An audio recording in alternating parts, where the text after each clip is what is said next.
Wai kai garin ne yanzu gaba kiɗe kowa ya sa mana ido ba da ma mutum ya zo na kan wurin kango ya ce zai wani abu. To ya ne ba kowa da kowa. Kai kana haka.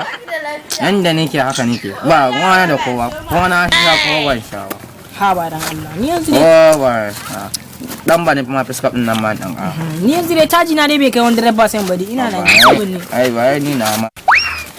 Na dan shegen malamin nan zuwa ma da yanki. Fadin iska. Shegen katan ka dama su ne masu sa mana gulma iri. Oh ai da wancan malamin. A dan iska ne. Shegen bakin banza. Ai na san ke yi yanzu in ci obai shi wannan Dan gara. Allah. Kai. Bari ya kare su. Haka Ba ta bani. Allah sai ya zo mai tanka mana in cikin dammawan shi. a irin ka kawo irin wa'annan masu idan. Haje mana kiwo. Haje mana kiwo. Ku yanzu fi sabilillah abinda ku zaben marayuwan ku kenan. Kai ina ruwanka. Abinda ku zaben marayuwan ku kenan. To. Me in ba sa ido ba? To muna. Me to? To yanzu ku ba ku tuna ayoyin Qur'ani ne. Ayoyin Qur'ani. Manzon Allah sallallahu alaihi wasallam ya ce.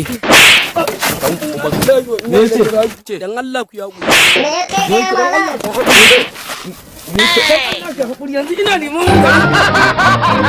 Wata ini ku subscribe sannan ku danna wannan watanni ta wurin ta yadda za ku samu